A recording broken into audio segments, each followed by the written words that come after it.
Bom dia, oitavo ano, tudo bem com vocês? Vamos lá então com mais uma aula de Geografia, capítulo 20, beleza?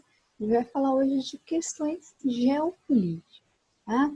Então, são políticas que acontecem aí no nosso planeta, tá? A gente vai falar de geopolítica mais especificamente aqui da América Latina, certo? Algumas questões migratórias que que acontecem aqui dentro da América Latina e que acontece também de pessoas que vivem aqui, que vão migrar para outros lugares, tá? Então hoje a gente vai falar um pouco mesmo de migração, tá? E por que especificamente que elas ocorrem tanto? Por que será que uma pessoa quer sair do seu país para ir viver em outro país, né? Então, mais ou menos sobre isso que a gente vai falar hoje, tá? Então, aqui falando de América Latina, Caribe, que é América Central, estima-se aí que mais ou menos 2,7 milhões de pessoas, né, migram dentro da própria América Latina. Por exemplo, sai de um país da América Latina e vai para outro aqui mesmo da América. Tá? Por exemplo, sai do Equador e vai viver no Brasil, sai da Argentina e vai viver no Chile, né? Se desloca aqui na região, certo? Entre algumas razões, né, para essas migrações entre esses países, né, daqui da América Latina, destaca-se principalmente o quê? Por que uma pessoa da América Latina vai para um país da América Latina? Por causa das questões culturais, das questões históricas, né? Principalmente na América Espanhola, né? São povos assim bem parecidos, a língua parecida, então é mais fácil para você ir para um país que fala a mesma língua, que tem ali certos costumes parecidos, que tem a mesma história, tá? Então, um dos motivos da pessoa preferir, né, um país da América Latina é esse. Bom, cerca de 20 milhões de latinos americanos estão espalhados aí pelo mundo fora da América Latina, tá? Então, 20 milhões de pessoas saíram da América Latina e foram tentar uma vida melhor em outros lugares. O principal foco é os Estados Unidos e a maioria das pessoas que vão para os Estados Unidos da América Latina são mexicanos, tá? Porque está mais próximo ali à fronteira, né? Faz divisa. Então, os mexicanos, em maioria, saem para ir para os Estados Unidos, certo? Mas dentro desses 20 milhões, aí cerca de 15 milhões estão nos Estados Unidos. O resto tentaram vir em outros lugares. Foram para o Canadá e foram para países fora da América também, tá? Como Japão, Austrália, Israel e países da União Europeia.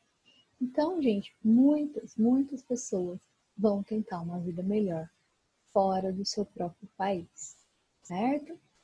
Dentro da Espanha, tem aí uma cerca de 840 mil latinos dentro da Espanha, tá?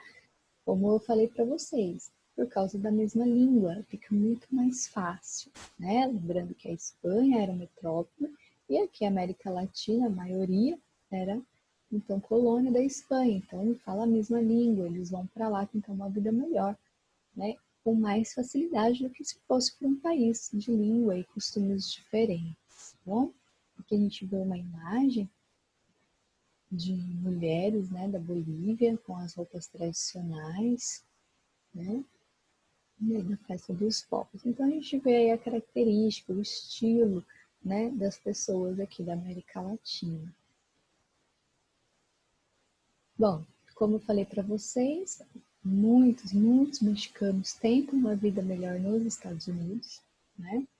Porém, a maioria chega nos Estados Unidos ilegalmente, elas não conseguem um visto, elas não conseguem autorização de morar nos Estados Unidos, tá? Mesmo assim elas vão, conseguem entrar, né, e ficam ali ilegalmente, tá? Por mais que tenha, né, os Estados Unidos, México e Canadá, um tratado entre eles, um acordo, né, participam do mesmo bloco econômico, mas voltado NAFTA, né, esse bloco econômico, voltado somente para a economia, mercado, tá?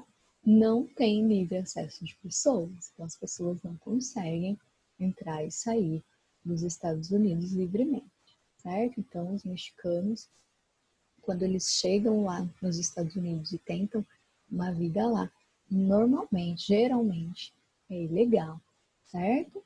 Aí na imagem a gente vê, né, dentro da fronteira, né, os policiais ali da fronteira já vão parando, né, já vão pedindo documentação. Se não tem documentação, se não tem visto, volta para trás, né, não consegue entrar nos Estados Unidos, certo? E essas pessoas vão, né, alguns mexicanos que conseguem entrar, eles vão fazer o trabalho pesado, o trabalho difícil, trabalhar muito e ganhar pouco, tá? Os mexicanos não são valorizados nos Estados Unidos, pelo contrário, os estadunidenses acreditam que eles vão ainda tirar o emprego deles, né? Então, tem ali um preconceito, né? Os Estados Unidos têm um preconceito muito grande contra os latino-americanos, inclusive brasileiros, né? Que somos também. Depois do Trump assumir o poder, ficou mais difícil ainda viver dentro dos Estados Unidos, um latino-americano viver ali. Tá? Ele começou a perseguir mais ainda e deportar muita gente. Eles prendiam famílias inteiras, tá? Separavam os filhos dos pais, né? Para os pais ficar com medo do que estava acontecendo com seus filhos e nunca mais querer voltar mesmo. Já era uma chantagem emocional, né? Para esses mexicanos, latino-americanos não quererem mesmo ficar dentro dos Estados Unidos. Passou na TV, não sei se vocês viram, né? Foi uma coisa muito horrível, né? Todas as crianças presas, separadas das famílias, né? Porque a maioria era mexicana e tinha que voltar para o seu país, né? Separaram as famílias, foi um horror, né? E deportaram muita gente, tá? Então hoje, vamos dizer assim, que é meio perigoso ficar dentro dos Estados Unidos ilegalmente, tá? Vai ser deportado mesmo e o Trump causou aí essa situação difícil para essas pessoas, tá? Aí a gente vê migrações também para o Brasil, então a gente viu que muitos, né, latino-americanos vão para os Estados Unidos, vão para outros países, mas também acontece de virem para o Brasil, tá? Quando teve aquele terremoto no Haiti, não sei se vocês lembram, né, já faz uns 10 anos isso, teve um terremoto que abalou Haiti, matou muita gente, né, destruiu muitos lugares no Haiti, ficou mais miserável do que já era o país, uma situação muito complicada, né? Então o país ficou ali em situação crítica. O que aconteceu? Muitas pessoas tentaram fugir daquela situação de miséria, tentaram, né, ir para outro país, dar uma vida melhor. E muitos vieram para o Brasil. Aí o Brasil aceitou muitos haitianos, certo? Vieram aqui para o Brasil, muitas pessoas mesmo, vinham trabalhar principalmente na construção civil, tá?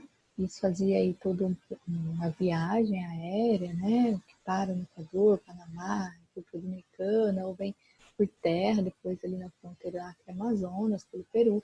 Então, eles tinham ali os caminhos para chegar até aqui, né? O Brasil também vai conceder autorização lá na Embaixada do Haiti, né? A Embaixada brasileira que fica no Haiti, acaba permitindo muitos vistos e autorizam as pessoas a virem, tá?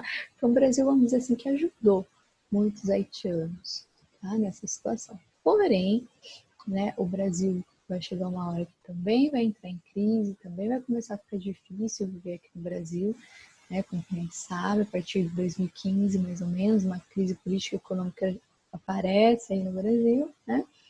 E muitas obras públicas, né, que os haitianos trabalhavam acabaram sendo canceladas, eles foram perdendo os empregos, eles teve que voltar para o seu país ou foram também para os Estados Unidos, tá? Tentar aí uma vida melhor, né? Ou outros países, até México, certo? Na transição do governo de Barack Obama para Donald Trump, foram concedidos vistos de trabalho a imigrantes, que atraiu haitianos já desempregados, né, e outros que rescindiam seu contrato em empresas brasileiras. Então, quando estava o Barack Obama no poder, Barack Obama também ajudava essas pessoas, também permitia que entrassem nos Estados Unidos, né, para trabalhar. Mas, como eu já disse, quando vem Trump, ele já vai tirando, deportando, prendendo essas pessoas, tá? Mandando embora do país.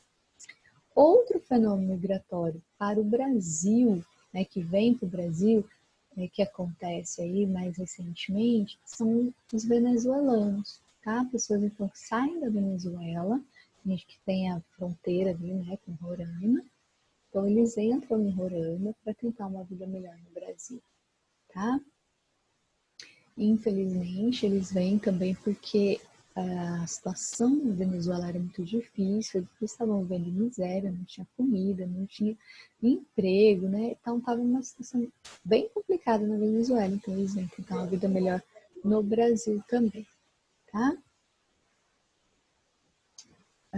Aí a gente vai ver um outro tipo também de imigração, que é dos brasileiros indo para o Paraguai, né? Então a gente viu a imigração de vários latino-americanos indo para os Estados Unidos, indo para diversas partes do mundo, né? Haitianos e venezuelanos entram no Brasil. Então a gente vê esse fluxo migratório acontecendo aqui, né? Com o povo da América Latina. E vai acontecer também de brasileiros irem para o Paraguai, tá?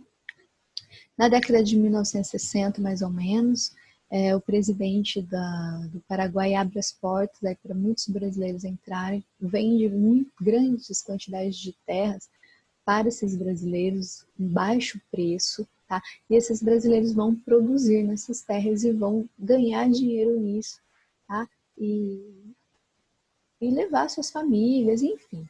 Foi muita gente aqui do Brasil tentar uma vida melhor no Paraguai, tá? Hoje totaliza uma cerca de 350 mil brasileiros vivendo no Paraguai por causa dessa questão agrária, que conseguiram terra, plantaram, né? E hoje são grande aí parte do agronegócio, tá? As lavouras produzem mais ou menos 80%, tá? Dos 5 milhões de toneladas de soja colhidas no Paraguai. 80% da soja colhida no Paraguai são esses brasileiros que produzem, então eles enriqueceram, tá? E viraram produtores aí de exportação, tá? Porém, né, os paraguaios sem terra, pequenos agricultores, né, pessoas da roça, ali da área rural, que querem terra e não têm. Eles acusam os brasileiros de ter pego essas terras em preço muito baixo e enriquecido nessas terras, sendo que são terras do Paraguai, que era para o povo do Paraguai. E eles lutam, tá? Por uma reforma agrária. Eles lutam para que esses brasileiros deixem as terras, tá? E fique para o povo do Paraguai, tá? Que é justo, né? Que não é porque a gente é brasileiro que a gente tem que defender o brasileiro que está lá. Ele está em outro país, ele pegou mesmo terra do Paraguai e enriqueceu ali, enquanto o povo do Paraguai não teve essa oportunidade, tá? Então, o povo do Brasil que mora no Paraguai, que tem as terras e enriquece lá, a gente chama eles, são conhecidos como os brasiguaios, né? Brasil-Paraguai. E esses que lutam pela reforma agrária, que lutam por essas terras que estão com os brasileiros, são chamados de carpeiros, porque eles vivem em carpas, que são tipo tendas, tá? Eles não têm casa, eles não têm local, eles buscam terra, né? Como mais ou menos como o movimento do MST aqui no Brasil, né? Lutam por pedaços de terra para plantar, bom? Então, tem essa rivalidade, então, dessas pessoas contra os brasileiros que vivem nessa região também, tá? Bom, gente, essa aula eu vou encerrar por aqui, tá? Próxima aula eu vou continuar esse capítulo, então eu vou fazer só até essa parte. E aí, semana que vem eu termino esse capítulo. E aí eu passo a atividade, tá bom? Então, no capítulo 20 eu encerro por aqui. E semana que vem a gente termina, beleza? Então, qualquer dúvida aí sobre esse assunto de migrações na América Latina, vocês me chamem, me avisem, que eu ajudo vocês, tá bom? Até a próxima aula.